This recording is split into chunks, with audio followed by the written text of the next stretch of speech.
Hello everybody, I'm Joanne Haigh. We welcome our viewers and listeners in Barbados and around the world to Face It and Fix It on CBC TV 8, CBC Barbados, Facebook and YouTube, and of course Q100.7 FM radio. Now we've got a few more days left until Christmas. I can tell you I'm burnt out because I started since September. So coming down to the end, I'm really tired. But we know that today is VAT-free day, and a lot of people are out. Not as many as I thought, because coming down here from St. Philip, I actually got here pretty fast. I didn't see a lot of traffic, but some videos were coming in on my social media page and my WhatsApp, and there's a certain supermarket that seems to be very popular. We have a video we're going to show you here now. We're looking at popular. I understand it was as early as 5:30 this morning. People were lining up, snaking around the highway. And this is a video that we're looking at right now outside a popular supermarket in the wee hours of this morning, 5:30. As you can see, the street lights are still on and people are lining up ready to get those specials. And the specials being that there will be no VAT charged on a number of items, and particularly food items. Now, just be careful when you go out there too, because there are some items in the supermarket that you don't charge VAT for, apparently. So again, when people are going out there, I thought it was a good idea, yes, but I am not happy about the fact that it is one day, because it's going to encourage people to do exactly what we're seeing here on the video, line up, and it's almost like equivalent to a Black Friday in the States. We are in the middle of a pandemic. I am concerned about that, and I'm hoping viewers and listeners, if you're out there, you're driving, you're listening to us, if you're watching us on social media or on Channel 8 right now, you're about to step out into the city of Bridgetown or Sheraton or Sky Mall and all these other places to get some shopping done, please, please, please, please be safe. We're still in a pandemic. Adhere to the protocols. We don't want to hear the numbers going up on Christmas Day, which is like 5 days away. We certainly don't want to hear that.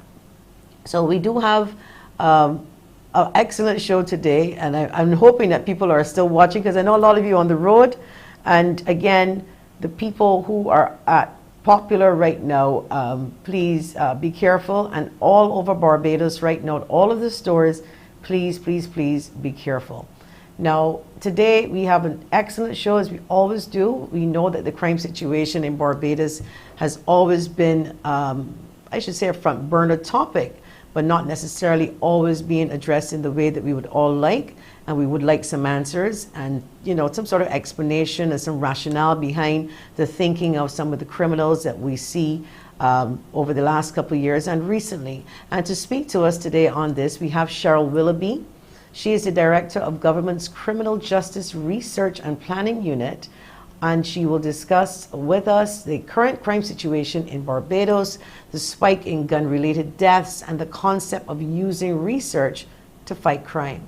In addition, we have the Honorable John King, Minister with responsibility for culture in the Prime Minister's office, and we will talk about the reopening of the entertainment sector, a look back at 2021 and future plans, and of course we know that All Year's Night we've got a little bit more hours, and obviously there are going to be a lot of parties, so we want to hear from the Honorable Minister on his thoughts on what that would look like and where are we going in the future as it relates to entertainment. As always, the phone lines are open. We can call us. We would love to hear from you, your concerns, your thoughts about what we're talking about this morning, or anything that you want to discuss that's on your mind. You can call us on 228-5563 or 228-5562, or you can leave us a WhatsApp message by typing in 228-55, or should I say dialing 228-5562.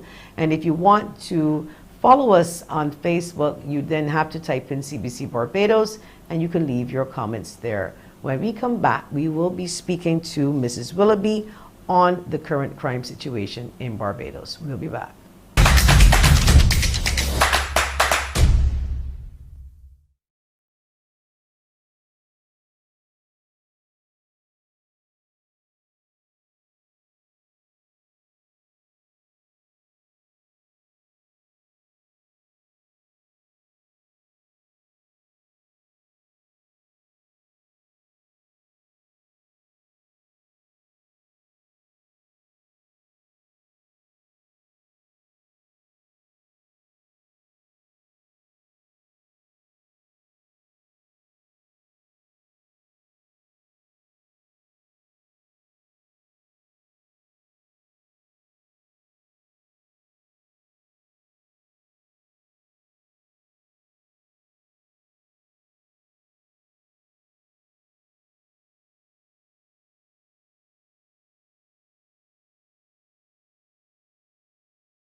Go back to Face It and Fix It. A couple of days ago, some videos were circulating around social media, as I said, and some pretty disturbing videos. And I actually took to my Facebook page sharing my concerns about the crime situation in Barbados, and I wanted to share some of my ideas.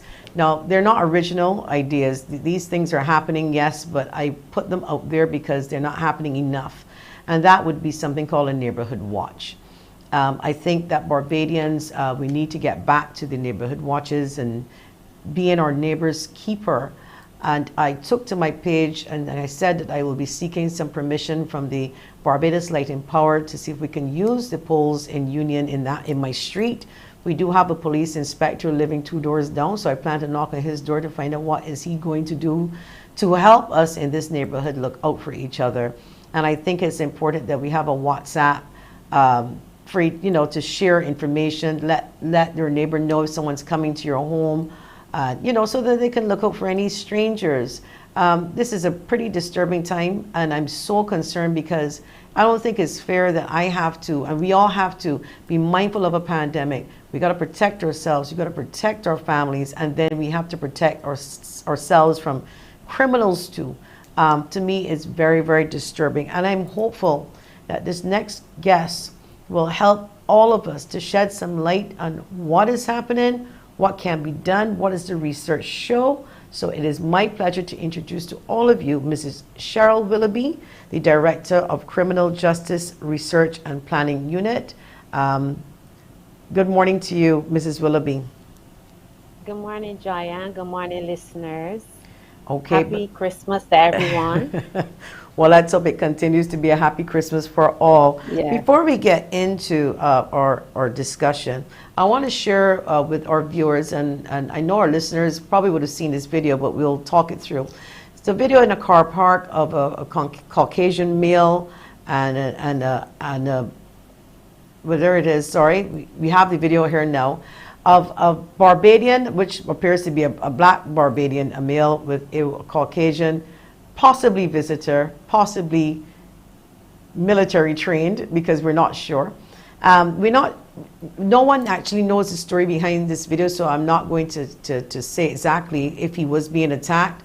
It is my understanding that he was actually stopping the guy from assaulting someone with a gun and disarmed him.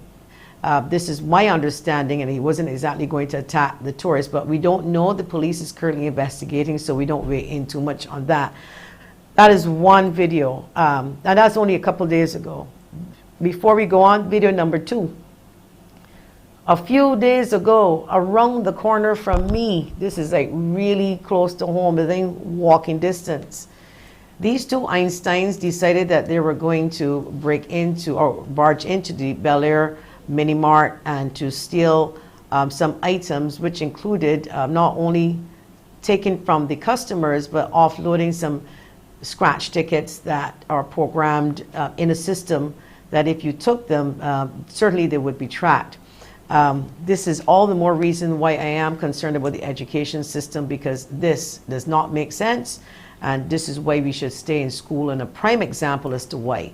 So with that said, I want to get back to now Mrs. Willoughby, because we wanted to show those videos to give people an idea, and this is just the last week, this isn't even a whole week, and that's not all that's been happening.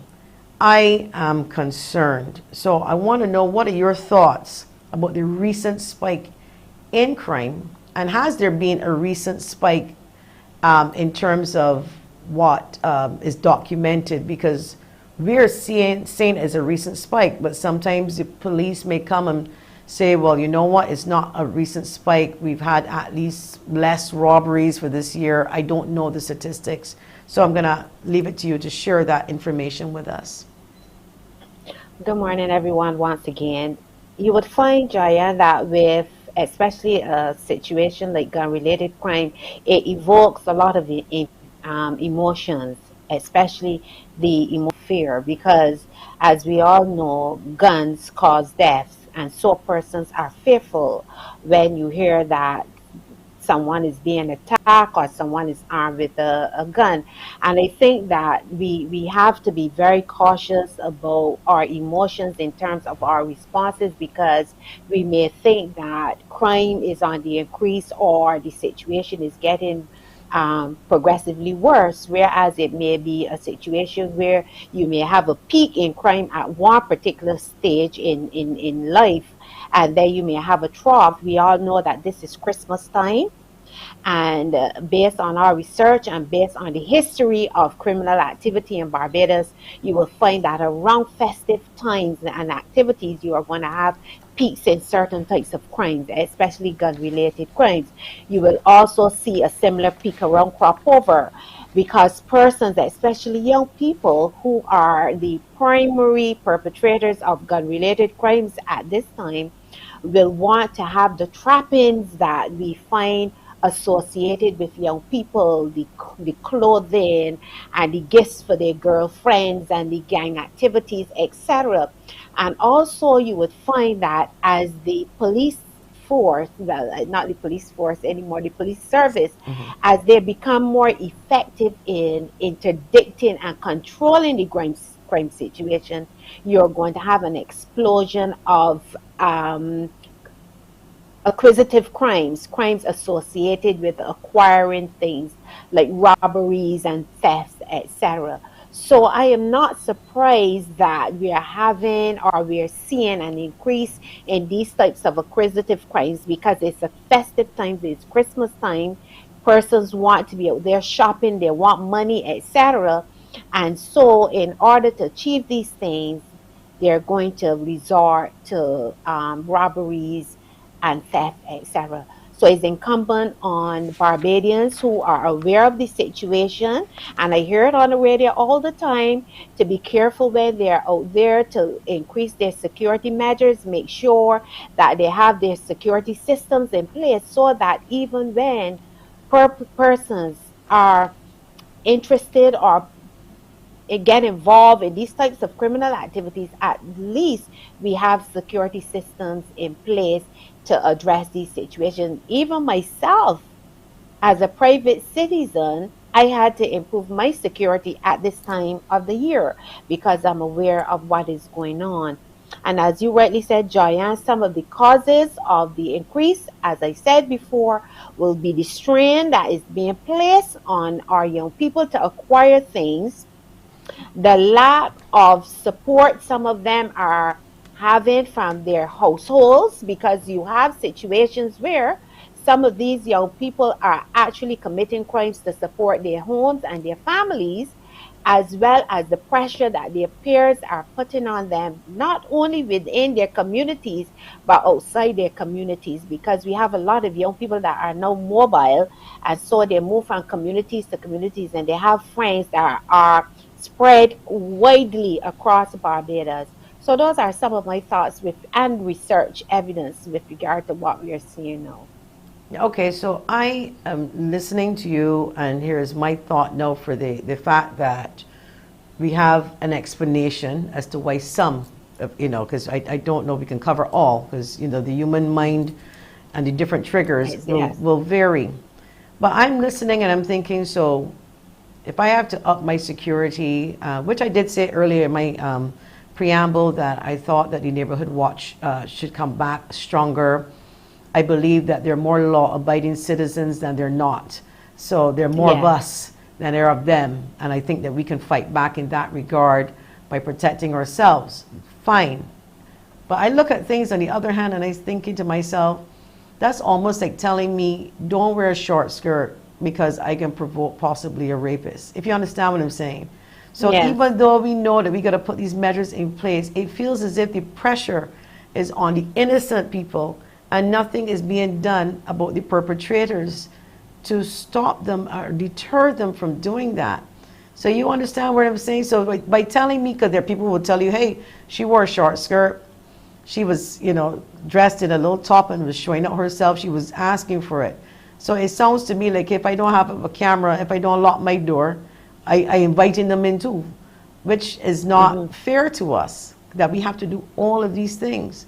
So even though that's our responsibility, how can we deter these criminals from doing these things, even and I could sleep with my house wide open, like back in the old time days. Well, Giant, the remedies that I gave you obviously are short-term remedies to deal with a situation that we determine needs addressing in the short term. But obviously, the long-term remedies will involve changing behaviors, changing attitudes. And as you know, it takes time to change behaviors and change attitudes. If we go back to our school system, our primary socializing agencies like the schools, the church, yes, the family, which is very important, you will find that change has to take place there. We have to work with our young people, for example, when we recognize that they are displaying certain criminogenic risk factors. For example, when we did our research, we found that a number of persons who were incarcerated at prisons for violent crimes, especially gun related crimes, dropped out of school even before completing third form. Some of them were functioning at the age of a 3-year old when it comes to reading and writing. So it tells me that we have to identify these young people early when they are displaying certain types of behaviors and put remedies in place at that level in order to reverse what we are seeing. So that when an individual comes to the attention of the police, that person has already, based on our research, gone through the juvenile justice system. Some of them may be on bail for various offenses committed prior to the one they are now being charged, arrested, and charged for. So, if we are talking about actually addressing situations before they actually occur, we are talking about dealing or addressing criminogenic risk factors in young people when we recognize them early. We have a number of young people at the incarcerated who have mental health problems. We have them at the government industrial school who have no support from family members. We hear a lot of talk in society about what is happening within government institutions without having prior information about what actually happen in those institutions and what happens prior to children being admitted to those types of institutions. We see a lot of family dysfunctions prior to children coming into these institutions. I, at one stage, was the deputy principal acting at the government industrial school, and I literally had to call parents to come and visit their loved ones at the government industrial school. They were receiving no visits, they were receiving no familial support, there were no kind of contacts with family members, friends, and so on within the society, within the communities from which they come. So therefore, it was incumbent on the school and all the social agencies to bring or to bridge the gap between those children and the support system that they should have had within the society, within the communities, right? So when we are talking about being able to walk safely on the streets and not having to put up our security cameras, etc., we have to do that along with addressing all the other risk factors early, not after they enter the criminal justice system, because that is too late. You might say to me, but Cheryl, you know, when they get to the government industrial school or the prison, it is the responsibility of the criminal justice system to bring about some sort of change. Yes, I agree with you if you were to say that to me. But then I would also say to you that it is difficult to change people's behaviors. And I think that you said it in your introduction, Jayan, that it's hard to change behaviors that have been embedded in persons for a long time. So that's where we have to start. And I believe that along with other crime prevention measures, that we can see some sort of change taking place. I can tell you that I personally know some families that are very loving, Christian-like, and still have troubled children around them. But we're going to discuss that after the break, because that's the other side of it, you know, because sometimes you get a lot of love. For some reason, it is not enough for some people. But we'll Yeah. discuss that after the break.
Welcome back. We are speaking with Mrs. CHERYL Willoughby, Director of Criminal Justice Research and Planning Unit. Now, before the break, I mentioned about individuals who decide that they want to lead a life or live a life of crime and make that their daily job. There are individuals who have came out of homes, loving homes, Christian homes, went to church, went to Sunday school, everything you can think of, and still end up being perpetrators in some form or fashion. If it's not guns, murder, raping, robbing, some people will look at you and tell you, look, he know what he doing good enough. You know, he parents they're good people. They were loving people, and they still turn out bad. What does the research show us about individuals like this? I refer to them as manipulators and narcissists, or possibly sociopaths, psychopaths. They can manipulate the system, and I know there are a lot of them actually do. Yes, Giant, thank you. You will find that in research you always have outliers. If you look at the bell shape, you will always have those outliers where they don't really fit in to the normal skew of research. So you will have those type of people, and you will find that in oftentimes when it comes to crime, those are the actual masterminds of criminal activity because they're brilliant, they know how to manipulate the system, as you rightly said, but they are few and far between. We have found that based on our research, the majority of persons who face the criminal justice system fit into a basic profile as far as their criminal activities how they operate. We find that it's the young people between 20 and 39 that are the biggest risk factor as far as age is concerned. When we look at the areas that they originate from, we found that it's mainly from the urban corridors of Barbados. They're unemployed. They're from the high risk communities. And when we did a profile of those high risk, we found high level of unemployment, unskilled youth, poverty, in those communities, as well as those young people coming from single parent homes. So they fit into the same profile as it relates to those type of persons who we consider to be high risk or at risk individuals. So the ones that you spoke about with regard to coming from good families and so on and so forth, which is relative in these times, we find that they are coming now. They're not prevalent as far as our research is concerned. Well, I mean, we as you said, is relative because you don't know, but Yeah. there are some that on the surface, you know, Mhm. you will see certain things, but the children are being provided for. I mean, there's no perfect family. I mean, I think we all come from some sort of level of dysfunctional family, somehow, because there's no perfection. But people will say to you, well, I grew up poor though. Well, actually, I did. I know a lot of people who did, and people who grew up in the ghetto and stuff like that, but did not live a life of crime. So sometimes when that is used, or should I say the research shows that poverty contributes to it, there are some people who grew up poor and did not Yeah. turn to that life, which makes me wonder if it's more a combination of a mental health, maybe a sociopath, some sort of psychotic-like behavior. I don't know if your research takes you back into like the primary level, where you can, when you get that information and you realize that the child, as you said, was in and out of trouble. One of the things that I thought was always a red flag is how children treat animals, pets. And I know of one or two youngsters that grew up and graduated right now into Her Majesty's, well, I don't know what they can call it now, DODS, into prison. But they actually had mutilated a few animals.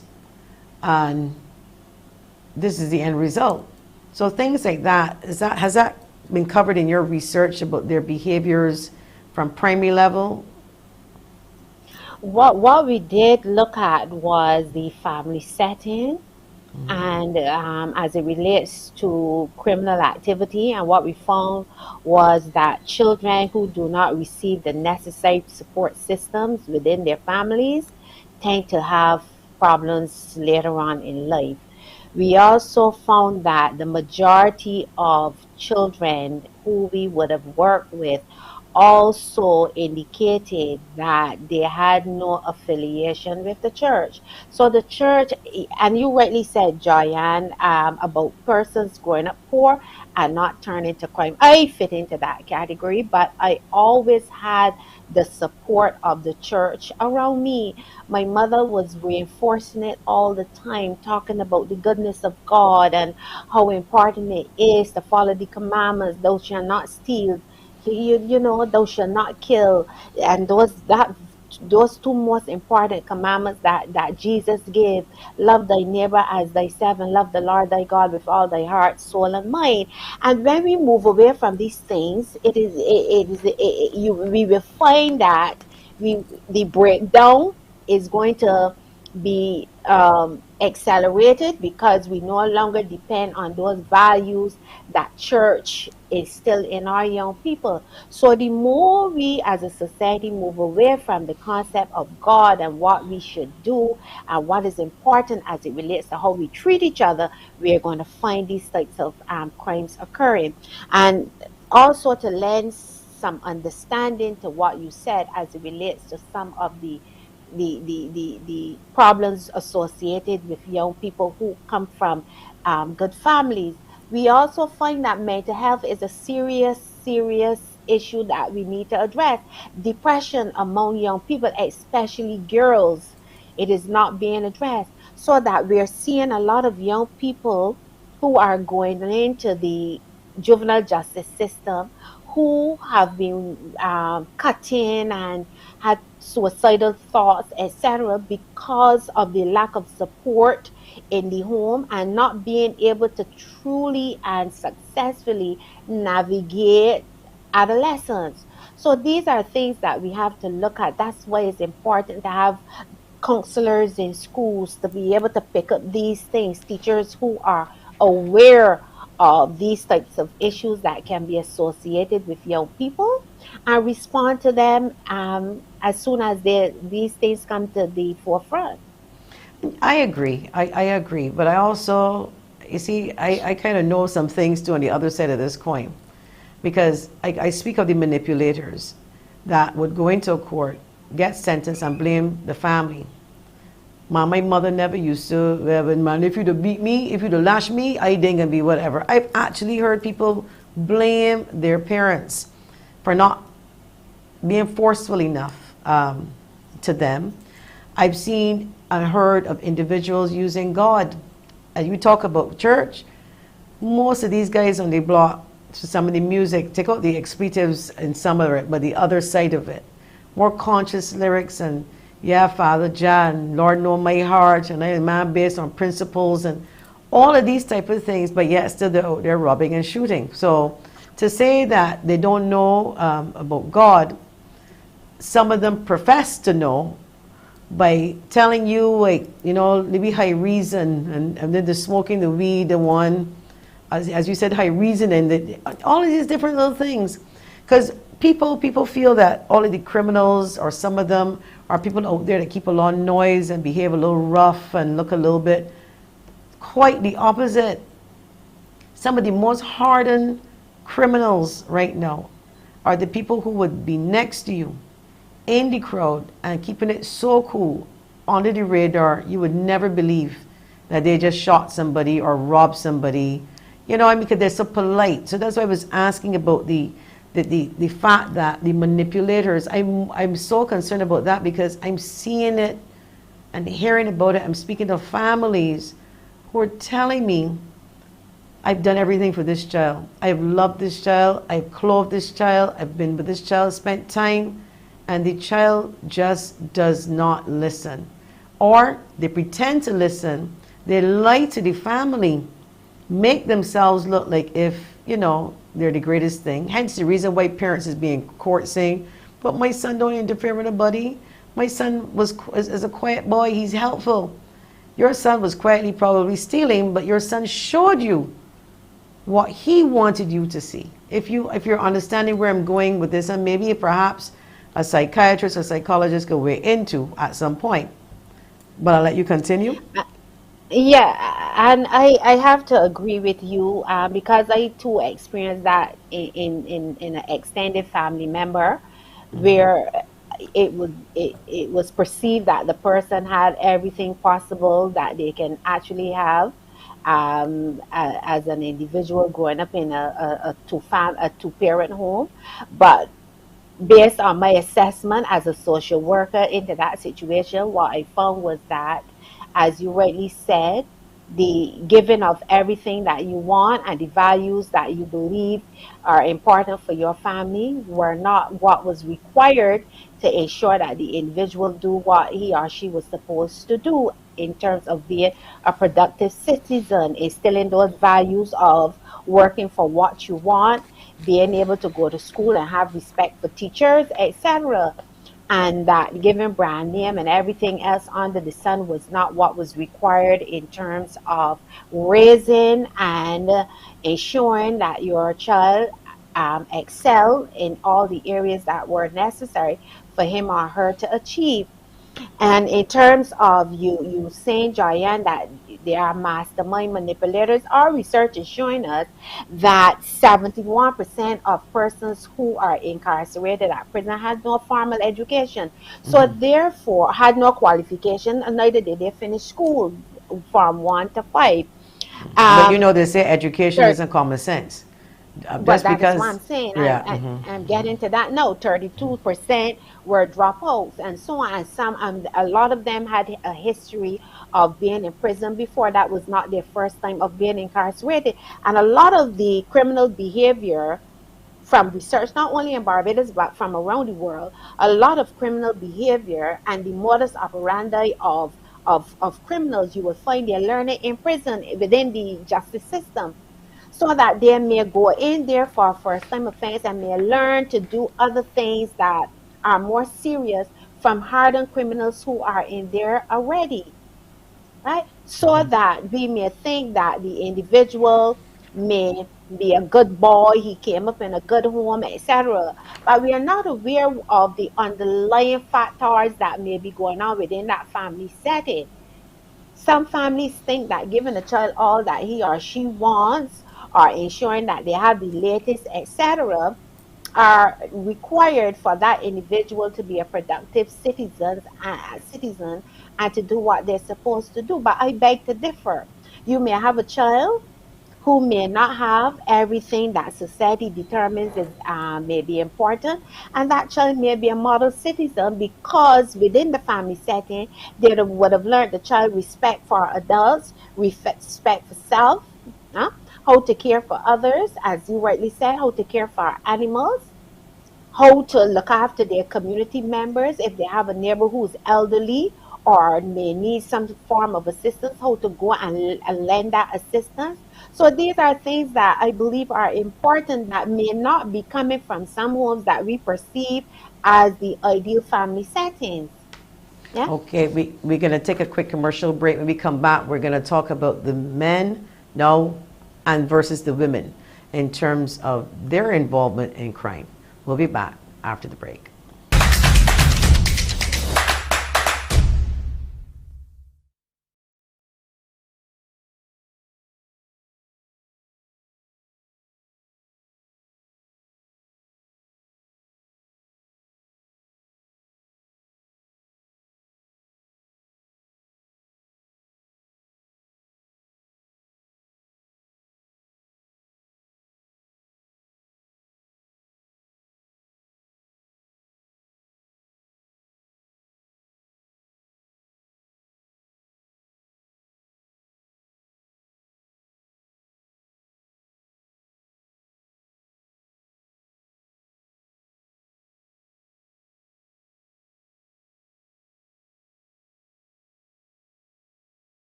Welcome back to Face It and Fix It. We're speaking with Mrs. CHERYL Willoughby, Director of Criminal Justice Research and Planning Unit. So before the break, I wanted to, I touched on violence and criminal activity now amongst women. Recently, again, we're seeing a little bit more. We're seeing some gun violence. We're seeing a lot of people resorting to using knives now, which is something I'm seeing this year in particular. What does the research show us about the males versus the females? Because I believe that the males still stand out in terms of the numbers are still higher. Well, where are we with the females? Well, we are seeing an increase in female involvement in criminal activity, especially violent crimes. We see it with regard to the fights and the other behaviors that we see on social media, etc. Prior to 2018-19, we found that the majority of women who face the criminal justice system face as a result of being drug mules or drug traffickers. It is still a situation that is causing concern. I went into the prison and I spoke to a number of young women who were incarcerated for drug trafficking. And some of the reasons they gave led me to pause and think about some of the activities that we need to get involved with in terms of educating our young women about some of the consequences of traveling and accepting to bring items for persons into the country. For example, we had young women and they fit into the same profile, the same demographic profile. Young women, not well educated, drop out of school early, had several children from several different partners, no familial support in terms of a loving, caring home environment. Some of them were out doing a hustle, as they describe it, and fell into the whole notion of drug trafficking because they felt that it was an opportunity for them to support their children, etc. So we found that prior to that, women were mostly involved in those types of criminal activity. Now we are seeing women also involved in gang violence, and in some cases being the masterminds of some of the criminal activities that gang members are involved with. They are also the ones who, in some instances, are hiding the guns, hiding the drugs for their partners, who are at some point, who are at some time the head of these gangs, and they believe that they have the right to protect their loved one, etc. We see them out in the communities. They're the ones who are now selling drugs, being the ones who are masterminding, as I said, some of the drug activities, etc., so that it is no longer a case where women are not involved in certain types of crimes, but now they are being incorporated in all aspects of the criminal underground that we are seeing evolving in Barbados. But we say that they're being incorporated, or they're incorporating some of the men, because why I'm saying this is from my little research, or I call it street research, nothing formal. A lot of these guys tell me that a lot of the vibes, if you want to call it that, that take place, a lot of it is over women and women that manipulate them. Because one, they're under pressure. She wants to go out. She looking at him and, you know, and comparing him to another guy who he may not speak to, you know, in another gang or another area or on the same block, but they don't get along. A lot of times, it's these things that we see are not only over who stole my drugs, who did this, or who I gamble with and I need back my $5. A lot of this is over women. And whereas I was asking only last week if we are concentrating on the boys and the behavioral patterns, when I think we should be concentrating a lot on the women who actually have a lot of influence on the boys growing up. And isn't that something, or is that something that research shows when you question them and to see what triggered it, unless they're too ashamed to say, I do it over a woman, and then you don't get the correct information to do your data. But I can tell you that's what they're telling me out there on the streets, a lot of it over women. Our research on gangs stopped mainly at women involvement in terms of being the masterminds of some of the criminal activities, and did not go as far as the relationship between members of the gangs and women, and why some men attack each other at that level. But what our research has shown is that a lot of the shootings are actually vigilante justice that we are seeing, street justice that we are seeing, where you find that persons believe that they have to revenge another person for committing an offense against them or their friend. And research across the world shows that when you have this type of vigilante justice, it means that persons no longer have confidence in the formal justice system to bring resolution to whatever situation that they may be encountering. So it means that they feel that they have to be the sentencer as well as the judge in a particular situation that they may be involved in, because they don't believe that the formal justice system will be able to give them the type of justice that they They will want. look for. And this is something that they're looking for. And this is something that we're finding now throughout the research across the world, where we are looking at other jurisdictions as it relates to what are some of those risk factors that we should also focus on as a local jurisdiction. So that when we look at women and what is going on with women and their involvement in crime, we are seeing similar patterns across the world, where women are now involved in a serious way in serious crimes, especially gun-related crimes, and also in robberies, etc., with weapons. So we are now seeing a shift, or shifting the trends as relates to what crime looks like, not only in Barbados but in the Caribbean, and it's something that we have to focus on. You said, Joyanne, a minute ago that we need to focus on women, and that's what my department has been doing for the past 5 or 6 years. We were going into the government industrial school with a program called Girls Talk, and we were showing them how being involved in crime as a woman impacts not only them and their families, but the society in general. Yeah.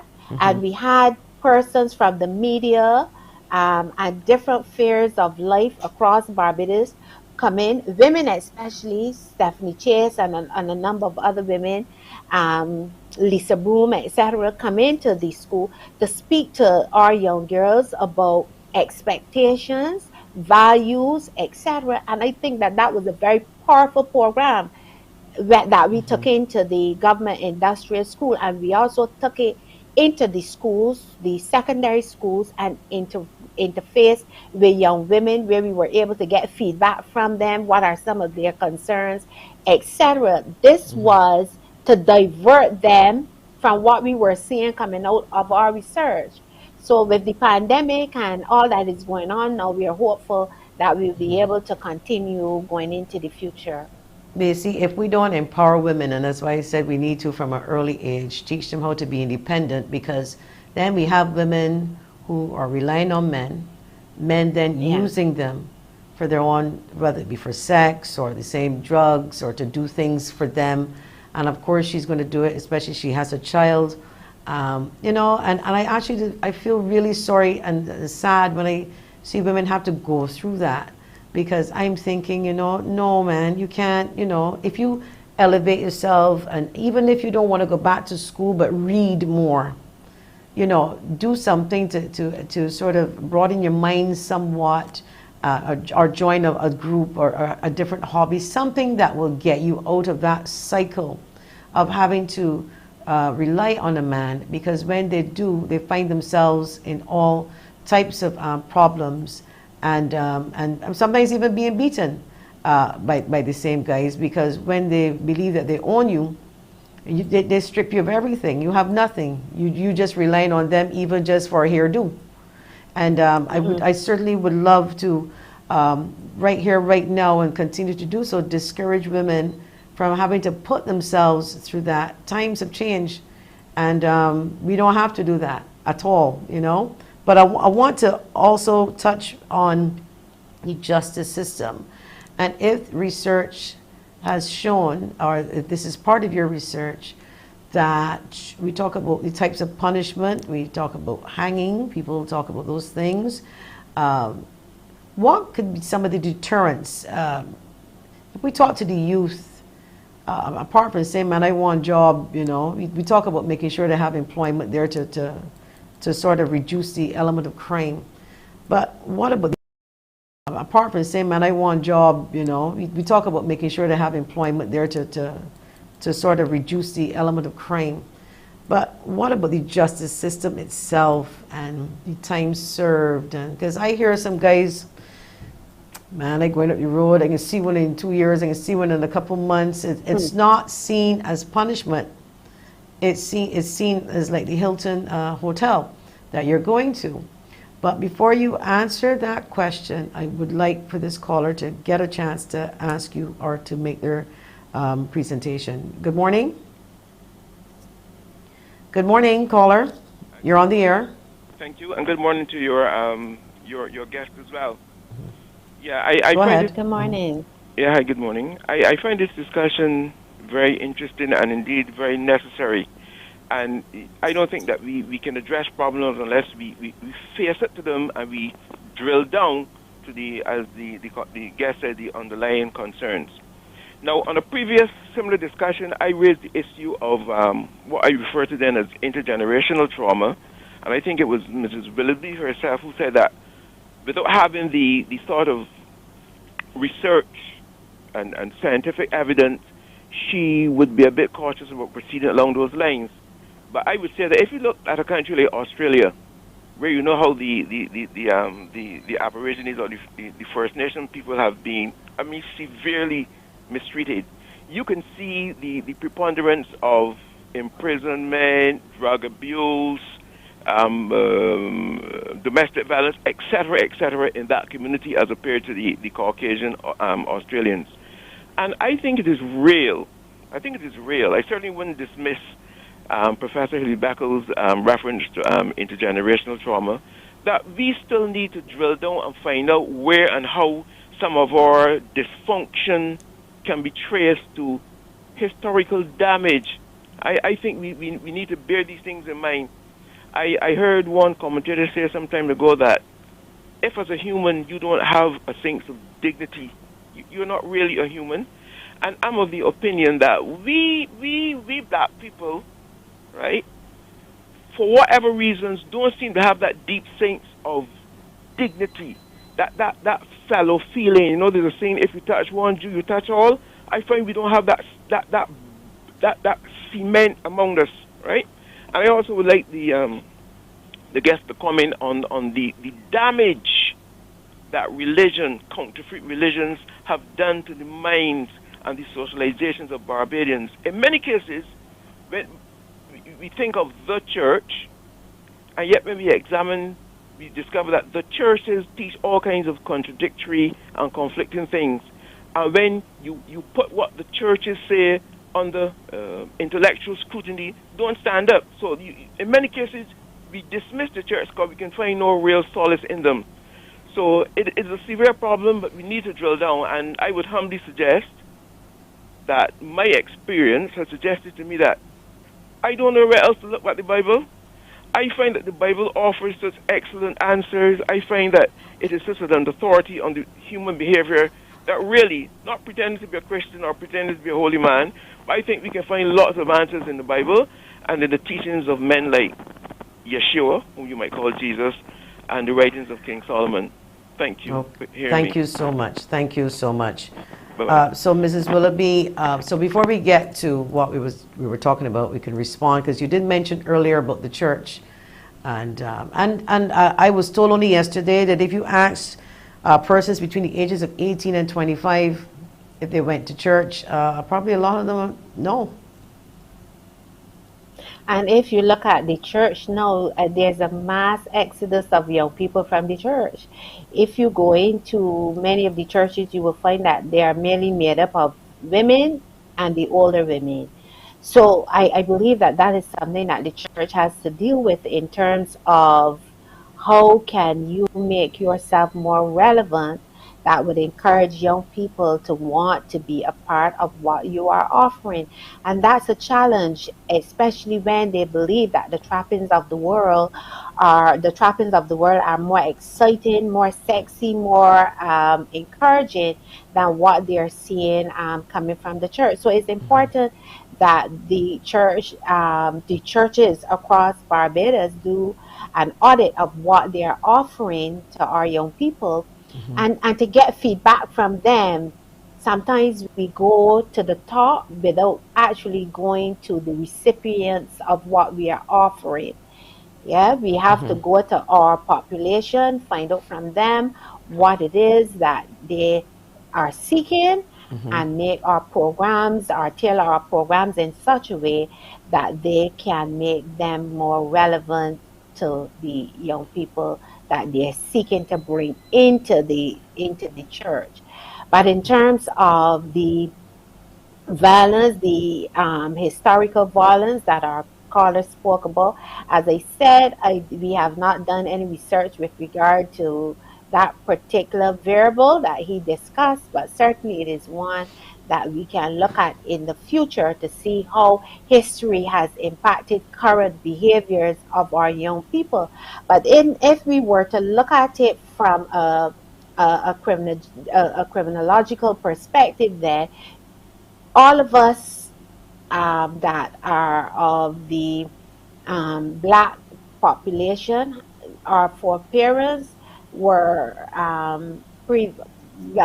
had a history of slavery, but some of us were able to negotiate some of the trauma and some of the stress of growing up and interacting with the world that we believe was not fair to us. Then we have to look at what were some of the protective factors that surrounded some persons who were able to negotiate the system and come out and do well, versus those who were not able to negotiate the system. What are some of the risk factors? What are some of the protective factors? And that's what we have to look at, because not everyone who went through the trauma of slavery, of violence, and so on came out to be criminal. Correct. I came up very poor. I'm the last of 7, no father, single mother, yeah, working all the time. But what my protective factors included included sisters who surrounded me and protected me, brothers who were there, a mother who left her older sister in charge, and what she said was law. and it was supported by my mother when she came home. So But those were the protective factors. yes, let's just take this call quickly before we press on. Good morning, Face It and Fix It. You're on the air. Peace be unto each and everyone. Good morning. I agree with what Mr. Willoughby said about family being there for you, and because that you are poor, that don't mean that you have to turn to be a criminal or whatever. But the gentleman that was speaking just now, he was speaking about the Aborigines, but the same thing happened to the Indians, the American Indians too, and that was now they are still suffering. No, there's a case there where this girl killed a few of her family, and I know it is because of the hardship they are seeing in those camps, what you would call it, they push them in camps. But I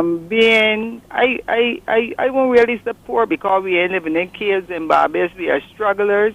But sometimes even here in society try to downpress those who are struggling, and sometimes they feel that some of the people looking out for help, and they feel you're stressed and you're this and you're that, and it is a struggle out there. I don't have much, but I try to help because Bob Marley tell who feels it knows it, and each day I try to assist somebody in some way or the other, and this is what we're supposed to do. Show a little more love and a little more kindness to people, and because that, you are not in their bracket or whatever, don't look down on you and try to treat you as a nobody. Thank you very much, and I enjoyed the program. And Ms. Willoughby, God bless you, and a blessed Christmas to you, your family, and your church. Thank you. Thank you so much. Mrs. Willoughby, we're going to take a quick break, and we can come right back. We'll be back. Okay.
Welcome back to Face It and Fix It. We are speaking with CHERYL Willoughby, Mrs. CHERYL Willoughby, Director of Criminal Justice Research and Planning Unit. CHERYL, I know you have to go, so we're going to have to wrap up, unfortunately, because this discussion is so important, and particularly around these times. We were talking about the justice system and if it's helping. Okay, let's take this quick call because it's coming from New York, and I want you to get it. Good morning, Face It and Fix It. Yes, good morning. I'm Good morning. calling all the way from New York, and I'm watching your program, and this is a very interesting program for this point in time. But I want to make one quick comment. Everyone's input this morning was on point, but I think there was something missing. It starts within the home. When I were a kid, regardless you had a mother or a father, mostly your mother was in charge. And what phase goes, there is no control in the house anymore, no leadership. And I think as long as we lose that control from within the house, we're going to have what we see today. I saw this past week where there was a guy robbing someone in a parking lot and everyone stood by. When I were a kid, he would have been washing licks. Everyone would have beat him and he would have never stolen again. But we don't engage anymore. But I think we need to start to look into the home. Okay. I want to thank you so Thank much you. calling us all the way from New York. We appreciate it. Mrs. Willoughby, I'll give you a chance to wrap up. Final words. Right. And I have to agree with the caller there that we have to start in the home. And I think, Joyanne, that's something that we discussed early on in the discussion, that we have to look at what is going on within the families, the support system within the families, some of the issues our children may be encountering, not only in terms of behavior, but in terms of learning disabilities, etc., how they relate to their families, their parents, the respect that is expected within the homes, the values that we set within the homes.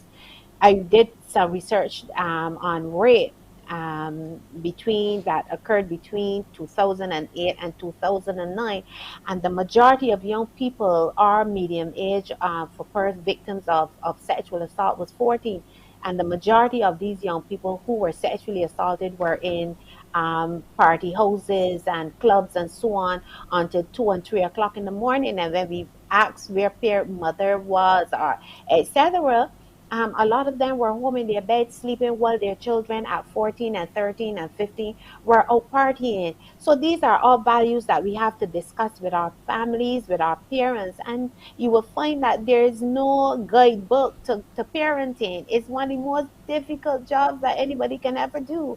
I am a mother. I passed through the stage of raising an adolescent young woman, and it was difficult. It called for a lot of sacrifice, a lot of giving of yourself, and talking and modeling behaviors that you wanted your children to have. I don't know how many people are willing to sacrifice their entire lives for their children, especially if they want them to do well, and giving them things that will not cut it, but it is about the sacrifice and the time and the modeling of the behaviors that you would want to see them display. On another note, you asked me about the criminal justice system, specifically the punitive aspect of it. Well, there are various reasons why sentences are given. Yeah. There are very important reasons why punishment is given to an individual. One is rehabilitation is paramount, and two, punitive and accountability. It's important when a sentencer gives an individual a particular sentence, whether it is a custodial or whether it is a community-based sentence, that they understand why they are being sentenced, as well as they understand that they're being punished for a wrong that they would have done.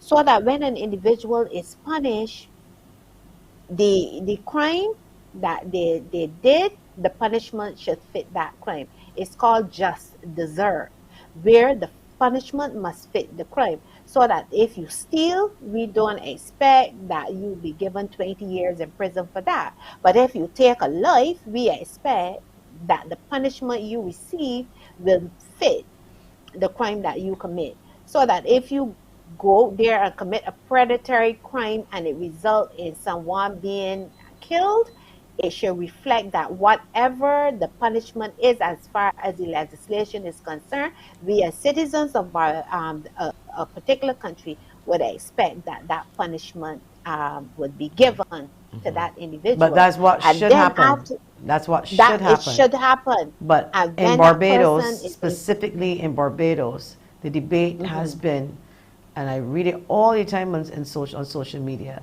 people are arguing and said it's not the police, it's the system.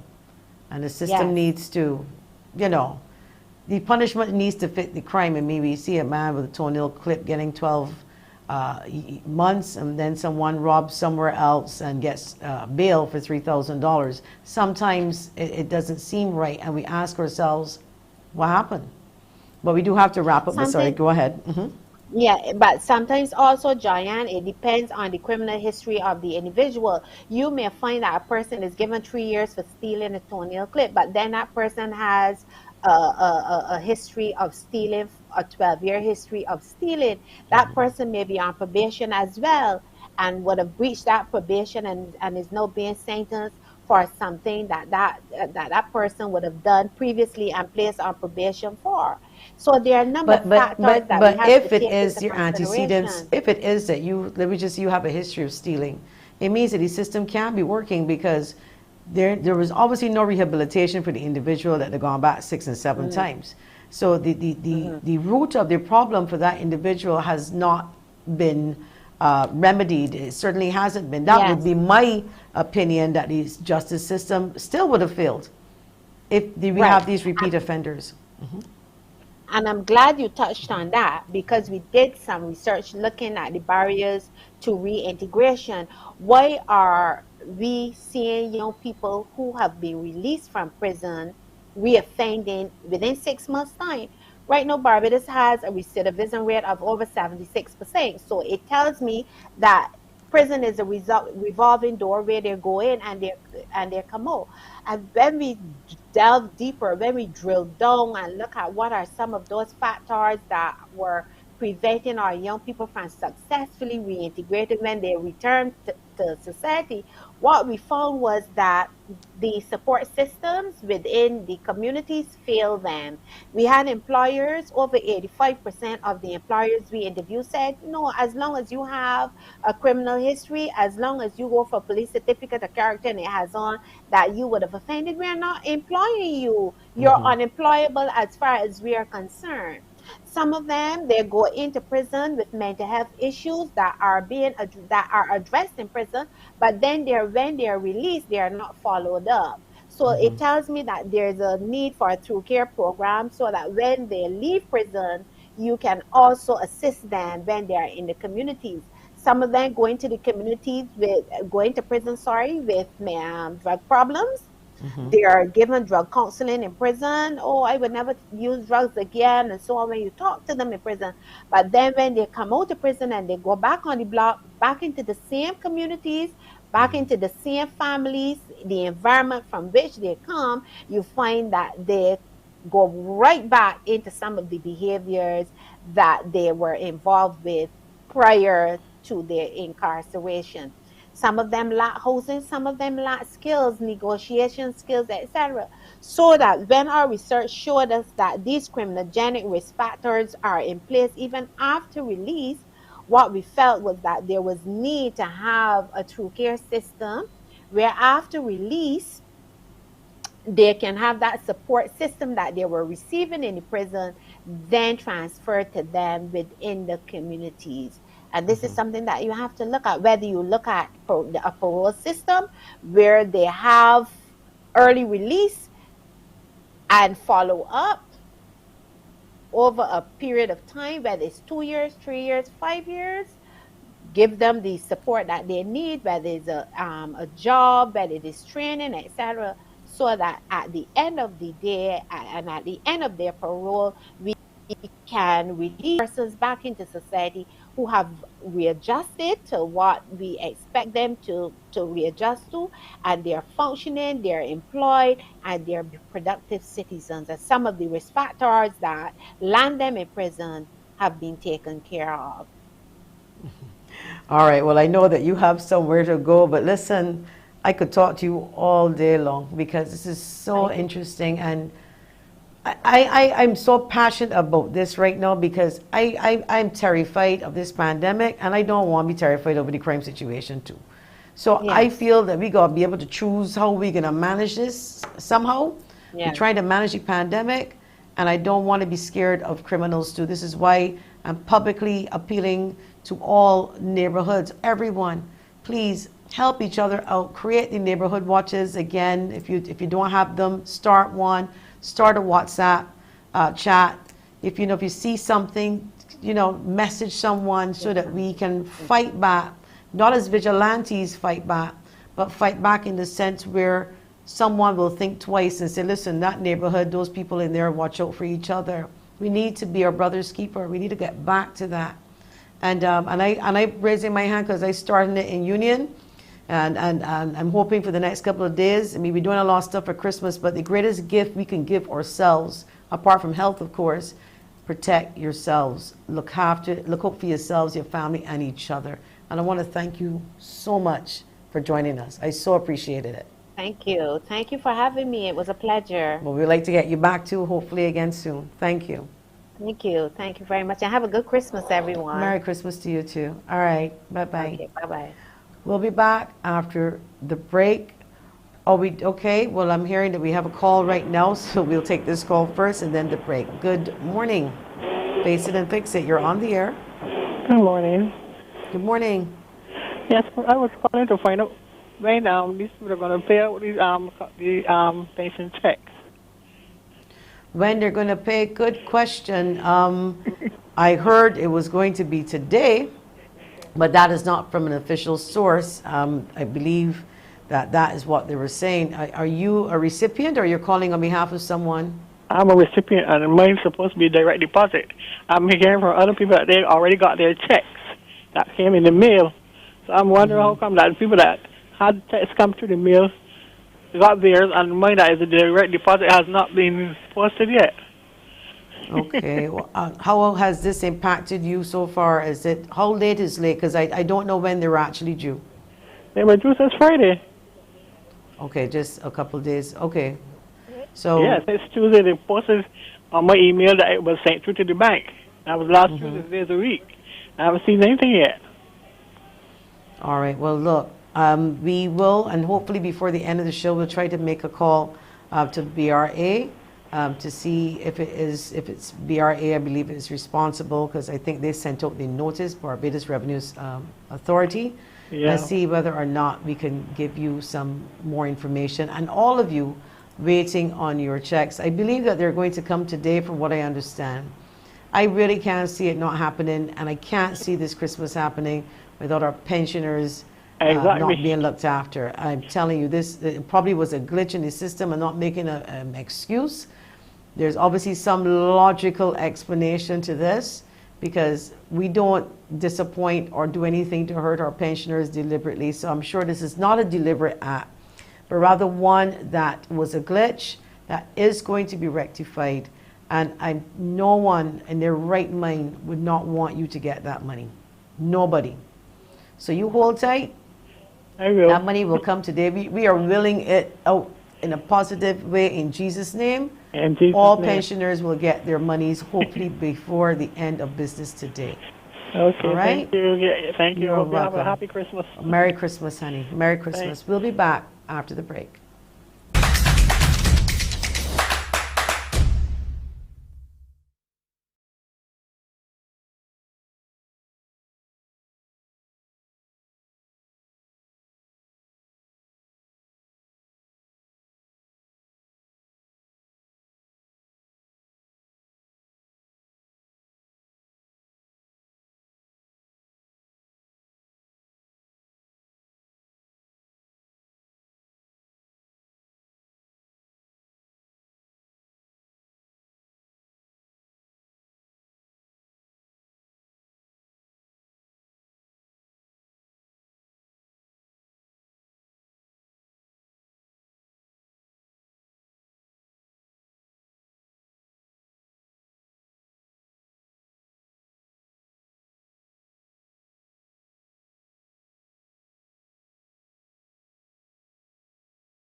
Back to Face It and Fix It. We do have 2 callers, and during the break, I took the liberty of messaging Minister Strawn and also our friend at BRA, because I'm not sure if that falls under BRA. I believe it does, Erica Lazar, to see if we can get a response somehow about the checks. We have a WhatsApper first, and then we'll take the 2 calls. The WhatsApper. Good. Okay, we'll take the calls first. Good morning. You Face It and Fix It. You're on the air. Good morning. Good morning. Hi. Calling about situation-wise, you know that the young people, or many young people are passing away, the illness, or whatever the case may be, out in our country. Now, I had a situation where my daughter fell ill last night. I would have put a picture from the hospital yesterday, last week. I would have filled it this Wednesday. And she having an asthma attack and trying to nibble at home instead of going down there. So open the box with the medication and find out that medication was expired. This is the lady who, okay, I just sent it in our Face It and Fix It chat. The producer can pick it up. This is the medication you sent to us, a photograph of the medication. Go ahead, because I remember this morning. Okay. After finding out that the medication was expired, I went on to try to contact the hospital trying to contact the nurse or a doctor. In calling there several times, being so upset, I had to apologize to the operator. Now, I said to her, in my anger, let me apologize, because now you're saying why so many people, not only young and old, people are dying because the situation at the hospital, it is very, very bad. It is overwhelming. I actually was in tears trying to reach a doctor or a nurse to find out what is going on, if I can use the medication or not. And it was unreliable. She then went on to give me a number for the hotline. No answer. 3 numbers for Sir Winston Scott. No answer. After 2 hours and a half, reaching someone, they to tell me that they're sorry and that I can't use it and then come on to the hospital. So what things that make, and then we got to come down there, spend 2 or 3 more hours. It is horrible. The system, the Ministry of Health, the system is so ridiculous. Then we find out why are the white people passing away, and because the system sucks. It hurts as a parent. I believe we have a picture of the medication that you were speaking of. This is for asthma. Yes, it and is. Expiry date is actually here on it. Yes, February 2021, which was months ago. That was issued last week. And it was issued to you last week. Yes, please. There's the medication there on the screen, and well, I can see it when I blow it up on my phone that it says here expiration date February 2021, and this is for your daughter who is asthmatic, and so they told you can't take it though. No, they said if it was 3 to 6 months, but not so far. But then you can imagine how much medication is sitting down there in the hospital, dishing out to people. And hurtful about it, I had already opened one and used some. So I wonder if the having now could be part of that. Okay, well, I know the show is only up to 12 o'clock, but we will try to reach, if not for this show, we've reached out to the hospital on a few occasions, and they're supposed to come on this show, and hopefully now that they will, because there's a lot happening at the QEH, and the public would like to know. I am so sorry to hear that you went through that, and I'm praying that your daughter is okay, and but we will share this information to the QEH, with the QEH, because rightfully so, we don't know how much medication they have, the pharmacy has that may share similar dates, and hopefully they can check their stock. Please check your stock. The pharmacy at the Queen Elizabeth Hospital, you need to check your stock. We have another caller. Thank you. Good morning, Face It and Fix It. You're on the air. Good morning. I want to say thanks to, I haven't got anything yet, but I just want to say thanks to my postman who works in my area, you know, and to all those who came out beyond the call of duty. They always do at times, though. You will see them sometimes on Saturday or maybe a Sunday, depends. But with this thing, I thank them very much. I hope I'll be able to get mine, because mine in the supermarket, mine is bills, and I love to pay my bills because I am a struggler. When I credit, I must pay back because I didn't want to credit again. So I just hope that I will get mine between today and tomorrow, that I could go and pay my bills, because sometimes your debtors, they're interested in these delays. They want their money and the interest going on. So I just hope I will But get not only mine that, this the pensioners cannot unfortunately participate in the VAT-free day. But maybe it is a good, maybe listen, there are no mistakes in life here. Maybe there's a reason. That is true. That y'all, that is so true. There's a reason y'all don't need to be out there today. Maybe there's a reason why there was a glitch in the system. And I'm hoping that maybe they open it up to pensioners tomorrow or Wednesday or separately, because I do not agree with opening up the VAT-free for one day. I know government That probably is can't true. take a hit 2 or 3 days, but something like this with a pandemic, I'm actually quite happy, and I don't mean it in the sense that you don't have it. I'm actually happy that the pensioners may not be on the streets today, because we know COVID and the elderly, they don't go well together. And I'm praying and making an appeal to the government.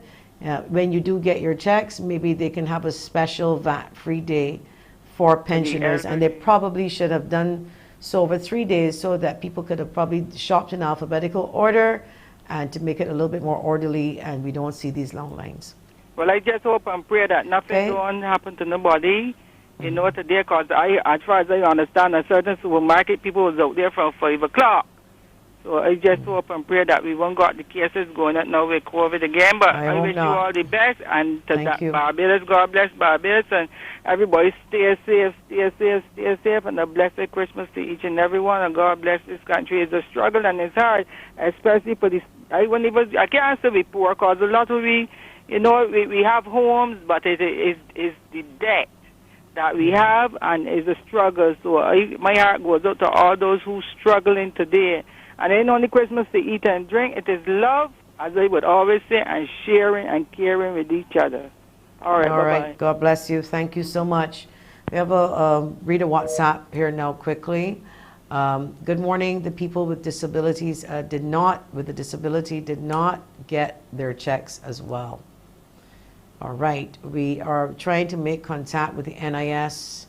All of the agencies that fall under the finance ministry, including Minister Strawn, as well as we have something that's a notice here coming out.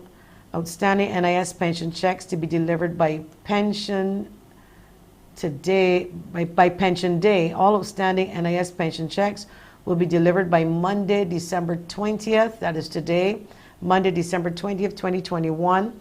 The majority of pension checks have been delivered, and arrangements were made to have the outstanding ones delivered by pension day. Director of Finance and Economic Affairs, Mr. Ian Carrington, has sent this out. I want to thank the person for sending this. I will read that again. Outstanding NIS pension checks to be delivered by pension day. That is the headline. All outstanding NIS pension checks will be delivered by Monday, December 20th. That is today, 2021. The majority of pension checks have been delivered, and arrangements were made to have the outstanding ones delivered by pension day. So I'm hoping that you get your checks, but I'm still hopeful that you get a chance to do your shopping on a separate day, and that our seniors are safe. As for persons with disabilities, I'm hoping that that refers to them as well. So we do have our producer checking. So perhaps, producer, you can also check on persons with disabilities. That is pertaining to pension checks, and the other individuals we want to check on. We're going to take another call. Face it and fix it. You are on the air. Hello, good morning, Madam Joanne Haigh. This is Madam Haigh. Good morning to you, Madam. I'm making one merciful plea to the relevant authorities in this country, the Royal Barbados Police Force. They're not the Royal Barbados Police Force, the Barbados Police Service. Sorry, the Barbados Police Service, ma'am. My apologies. And the Attorney General and the powers that be, the Minister of Environment and Minister of Health. Ma'am, I want something done about these noisy kites at night. It has gone on for too long, ma'am. You were in Bushall by any chance? No, ma'am, I'm in Strathclyde, ma'am. Oh, it's like close enough. Going out here, ma'am. The thing about it is the kites are not up in the day really, but as you ready to go to bed at 8, 9 o'clock at night, they're putting them up all night long from 8 p.m. until the wee hours next morning, 5 o'clock. Not good enough, ma'am. These culprits need to be brought to justice for disturbing the peace. It's not. Okay. There are a lot of elderly people that live in this neighborhood that have chronic, different heart problems and chronic illnesses. Not good enough, ma'am. Something has to be done to these culprits once and for all. The police know who are the perpetrators, and therefore they should be brought to justice for disturbing the peace, ma'am. So when you hear them, do you call the police? Ma'am, the police do their utmost loyal and sincere best. I must say they are very polite, they are very helpful, but the point about it is, ma'am, these lawless big men have no respect whatsoever for law and order, ma'am. That is the point. And the only thing I see to do with these people, give them a little term at Dodge, let them understand that they cannot continue to conduct themselves in such a manner, and that everyone is entitled to the peace, quiet, and tranquility in the confinements of their home. You go to work hard. You work hard every day, ma'am. You come home at night. You should be entitled to a good night rest to wake up the following morning to go back on your daily duties. I do wish you and your family a very safe, pleasant, happy, and enjoyable Christmas, and Happy New Year, and may God continue to bless you. Continue your program. You're doing a wonderful job, ma'am. I miss you off of Brass Stacks. Very, very, very humble, distinguished, and lovable, polite lady. Thank you, Madam Haigh. Thank you, sir. Thank you so much for your kind words. Well, the kite flyers, the kite flyers, the kite flyers. What can I say? We've asked you, we've begged you. People even cut the string, and we thought that was over with in that area. Apparently, they put back up another kite. Now we have some problems in the Strathclyde area. What it can take for people to just be more conscionable, be a little bit more thoughtful to others. That's all we ask. We are now going to take a break, and when we come back, we are going to have the Honorable Mr. John King, who is joining us, and he is going to speak about entertainment and the entertainment sector in this COVID environment. We'll be back after the break.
Welcome back to Face It and Fix It. I want to thank the communications specialist for the Barbados Revenue Authority for sending me that information. It does not fall under the BRA, the delay in the pension checks. That's NIS.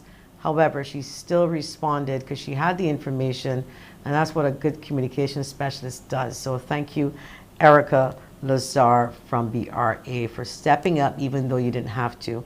My next guest is the Honorable John King, Minister with responsibility for culture in the Prime Minister's office. I don't think we've ever had the opportunity to speak not like this, not even on Brass Tacks. Welcome, Minister. Good morning, ma'am. How are you? I am good. I'm accustomed seeing you back in the days and following your group and trying to be up front with your singing. So we never actually had the opportunity to interact since you've been minister. So, but welcome. It is nice to see you. How have you been doing? Thank you. I am very well, thanks. It's been hectic. It's been a rough 3 years, but I'm here. Good. That's important. So we want to know. Obviously, recently the the Prime Minister and your government announced for the entertainment sector a little bit of relaxation with rules, and I know how they felt. I mean, I've got a lot of friends, whether it be Blood and all of the other, Edwin and everybody, Biggie Irie, Ian Allen, all these guys crying out a little bit, because they didn't get an opportunity to make any money, and everybody understood. So the government now are moving forward in a COVID environment and opening up the gates. What are your thoughts on that?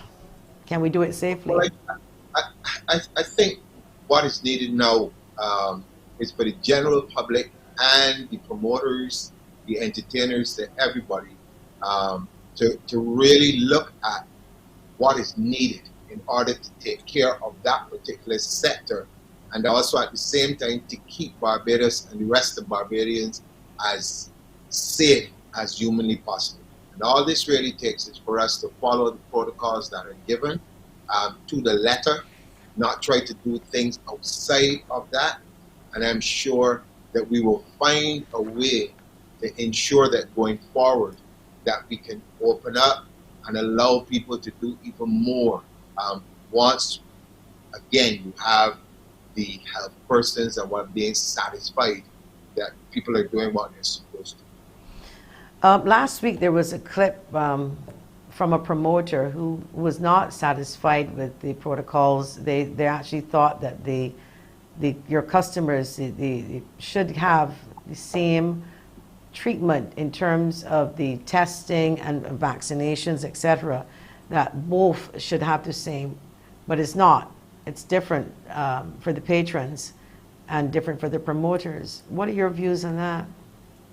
Well, I think common sense must prevail in anything that you're doing. Like, I am not a medical specialist. I'm not a scientist. So therefore, we rely on the good advice of such persons. And all of the protocols are established, again, the advice of those who are experts. And so the experts are saying to us, look, people who are going to be working backstage, promoters, whoever else, and I know the environment very well because I've done it myself. So there's no secret. There's a lot of interaction. There's a lot of talking. Sometimes there's a lot of shouting. There's a lot of different things that want to ensure that that patron and other people who come to your show enjoy themselves, and that all things are as perfect as humanly possible. So there's a lot more interaction than if you have persons coming for a few hours to dance and drink and enjoy themselves and then leave. Workers got to be there hours before. You got set up people who are going to be there. You got cleaners who are going to be there afterwards. You got people who are going to be working in bars. People dealing with food. I mean, there's so many other things, and the promoters themselves are going to be up and down all day, all evening. So you have to have a little bit more faith in the persons who are giving you the advice. Now, the good thing about life is that we can all agree to disagree, and my position has always been if you're getting advice from those in the know and you don't want to accept it or you don't want to actually conform to it, then you have choices and you make the choice that you need to make. But I don't think it is fair for anyone who is not a doctor, who is not a scientist, who is not involved in these things, to come and to tell the people who are the experts, they've studied for it, this is their realm of expertise, for you to come to tell them that it is unfair or if it is not. I mean, you're entitled to your opinion, which is fine, but I just find it a little strange because some of the same people who say these things, right? If you ask them, if someone had to come into their realm and try to say, well, okay, but I think that you're doing X, Y, Z wrong and this thing and this should happen and that should happen, they probably want to know so what are you saying to me? So I think the same respect that you're going to demand for yourself, you have to also be able to show it for others. Do you think we will see an increase in the price of tickets? Because the numbers obviously would have to be somewhat controlled, and it wouldn't benefit a promoter if he can only bring in 200-300 people and bring in an artist. Obviously he has to pay for that artist, and something like Reggae on the Hill, for example, you know, thousands of people you would want. Would you think that the prices more likely would go up? I'm sure that they would. I mean, let's be clear on things like that. You're going to be asking an artist to leave from wherever they live to come to Barbados to perform or whatever it is. If I were the artist on my end, I'm going to have to travel. I'm going to be exposing myself to obviously my fee is going to go up too. and so therefore, you know, it's going to have a trickle down effect for everything and for everyone. Flights in and out of different places in the world, obviously because of all the other things that they have to put in place. So you can't actually get away from it. But I believe, I really do believe though, that just to go back to the point that you were making earlier about people not being able to make money in a certain way. I mean, I have to disagree, and I'll tell you what. Mm-hmm. Having been involved in this for many years, I also know that in my own experience, there are times when you have to be able to know that yes, there's a show at this level that you're going to make this kind of money off of it, and then there are many shows at this level which you can still make the same money that you made on this one. It just means that you have to do a bit more. Mm-hmm. And that is all about scaling and being able to look at the situation and know where you fit in and how you can make the best of what is presented in front of you. You gotta hit some.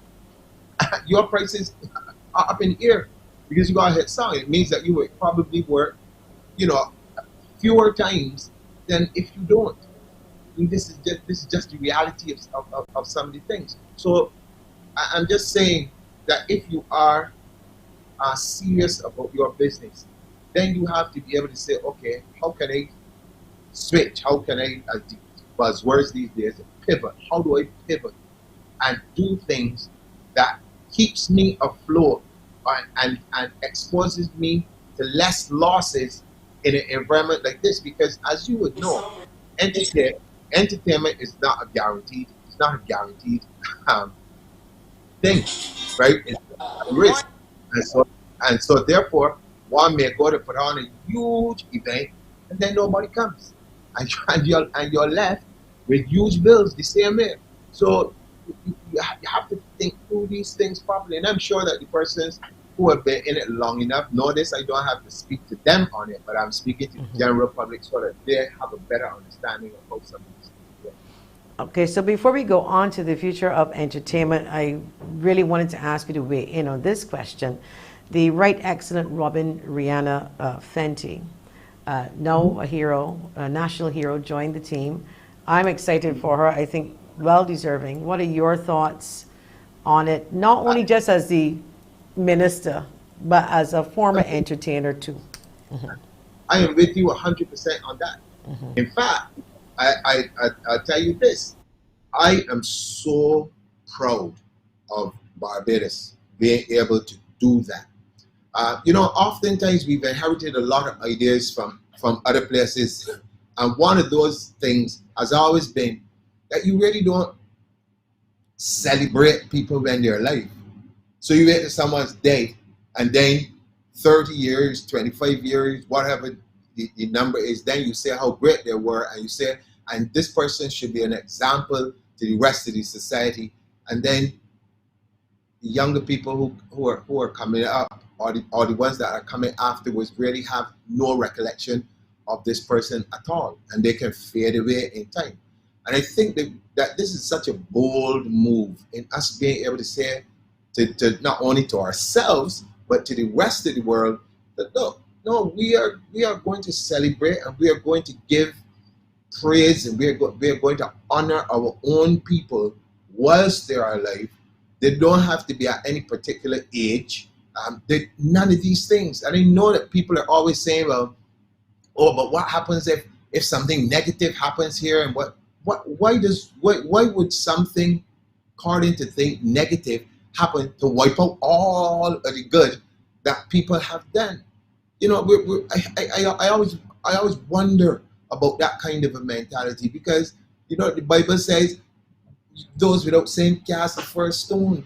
And I think that if we take some of these things to the heart and not just recite them as words, not a single person in the world would be eligible to throw a stone at anybody else.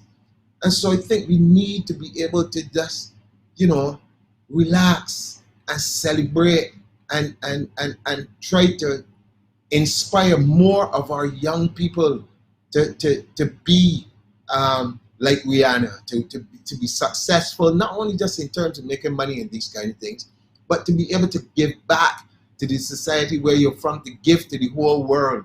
And it is also not just the monetary things, but the talent and the spirit and all the things that come from within. And I think if we put some value on those things, you will see that there are lots of other persons coming along, or even some who are alive now, who would merit awards also. Might Well, not necessarily be the same one at the same level, but they will merit it. Well, I want to share with you that my excitement too. It pained me, it disturbed me to see some of the negative comments. And yes, people are entitled to their opinion, and that's a fact. But when it is based on a lie or information that they don't have, then it's really not a valid opinion, because they obviously, it might, that's what it is. So Yeah. for people to say, oh, government shouldn't, and what does she do, and more than likely, when you hear comments like that, it's always coming from people who just pull people down and probably never did anything, not even get a little rock stone to pelt up a mango out of a tree. You know what I mean? You are, Never you're, did anything. you are so right. I remember, and people probably get sick of hearing me talking about this, but I remember early when Rihanna first got her break, with replay album and stuff. Never forget it. A gentleman called in to one of the radio stations. He said that, Rihanna went to school with his daughter, and his daughter said that she wasn't anybody too special at that particular time. That always stuck with me. Always stuck with me. Because it tells me a bit about some of the segments of the society in which we live, where people will not give credit to those of us who come from among them, only because in some way it may seem that you are belittling them by you having your own quote unquote success, which is totally false. It is totally false arena. The world has room enough for success for everyone. And I always say to people, success is also relative. Some people see success as having lots of money, having lots of things. Some people see success as just being happy every In a possible in a day. in a little wooden house and 2 bedrooms and one bathroom. It's true. It's so true. Exactly. And so it is important that persons become satisfied with themselves and do the best that they can do for themselves and the families, and by extension their community and Barbados and the region and the world, and it just goes on and on and on. But all of the lot of negative things that you're seeing on the internet, I mean, I've got to kind of like separate myself from all of that type of thing, because it's toxic. It is very toxic, and it doesn't help anyone. But what it does is that it tells you a lot about the society within which we live, and there are pockets of it that really need help, in my opinion, and serious help. And if we don't do something in order to help these people, they're going to self-destruct, because they always do. But I find okay, I want to comment on that. So Baba, we coming right back after the commercial break. We'll be back.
Welcome back. I just want to mention that I got some feedback from Minister Strawn, and he is speaking with Minister Jordan.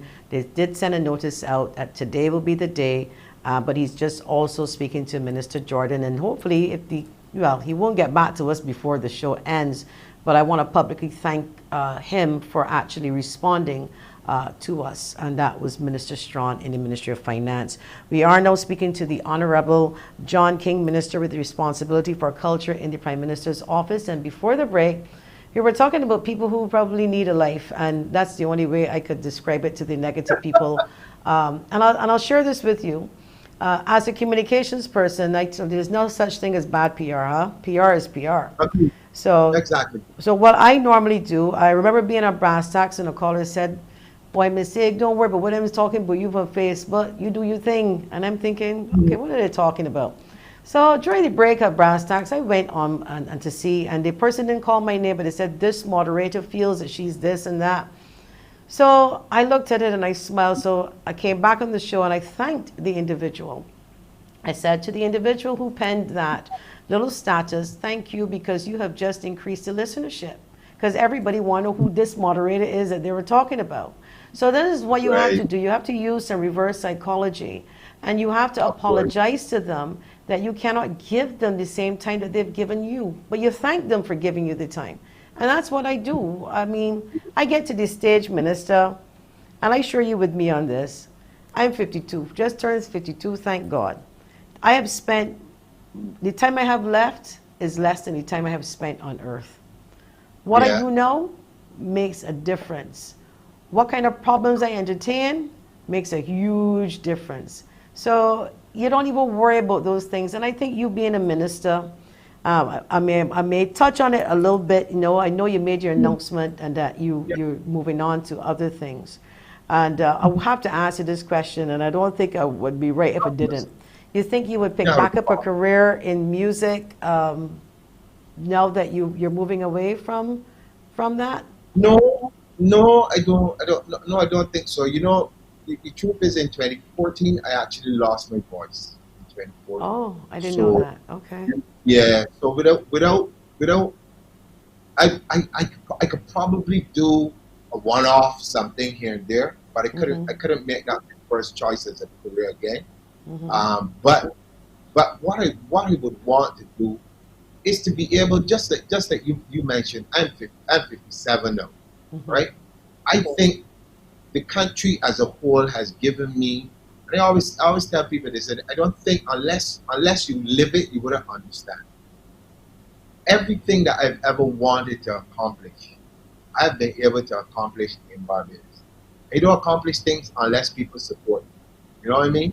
Yeah. And I've been fortunate enough to have that type of support all of my life.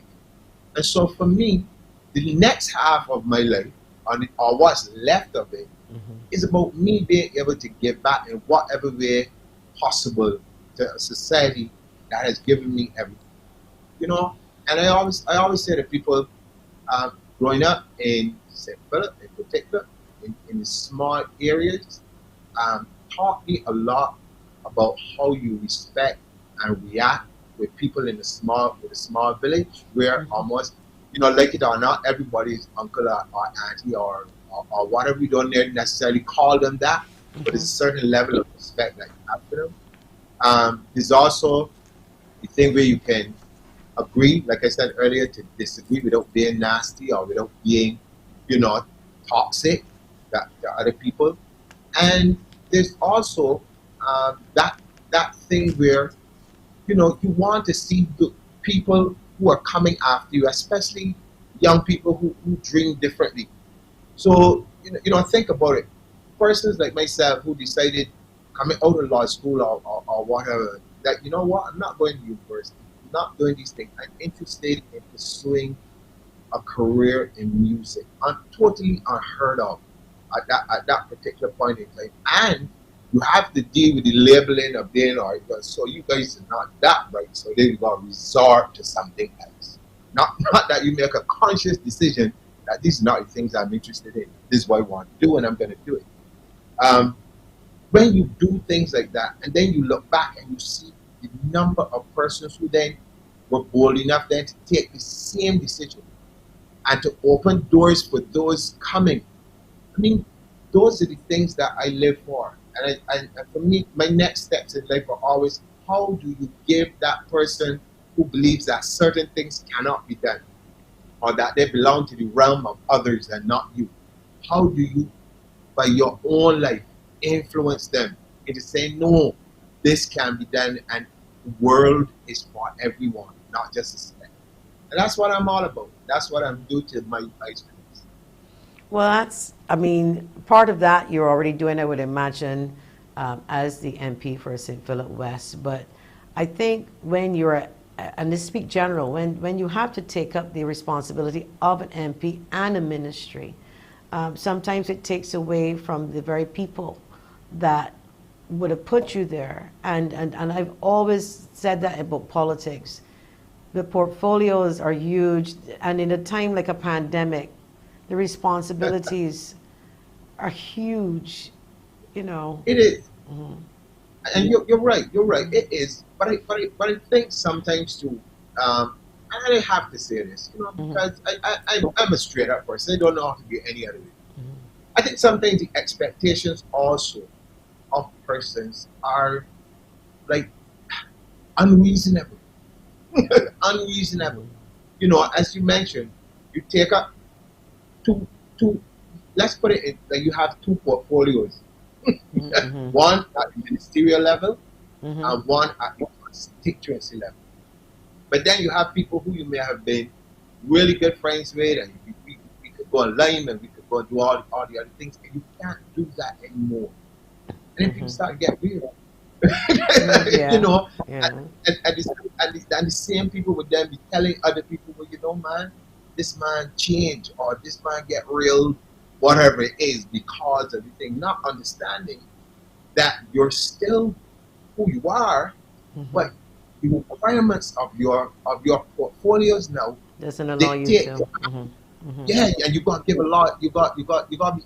For me, it is always about, okay, why did you want to be here in the first place? Is it not to make an impact, a positive one, on people's lives? And if that means that you can't give the individual attention to everybody as you would like, then I prefer to do the bigger impact, because at the end of the day, you know, people will remember what you did individually for others in some things. But once you make an input that changes lives across the island, across the region, across the world, I mean, what more can anyone ask for? You know, and for me, you gotta take the good with the bad always in life. Some people will love you, some people won't, for whatever reason. Some things people will understand, and some things people just won't. And I think that is the nature of life. I think you have to be true to yourself, and you have to be good in your intentions always. And once you can do that, life is beautiful. I think that's an excellent note to end on, because we are out of time. Short but sweet. I know. But hopefully you will be back, and I want to wish you luck in your future endeavors. And I know you're going to stop helping, and I know you'll be able to do it in a bigger way. I agree with you on a lot of things you just said. So Godspeed. Merry Christmas. Same to you. I say the same thing to everybody in Barbados. Love you all as usual. God bless. Okay. Thank you, Minister. Thank you. We'll be back after the break.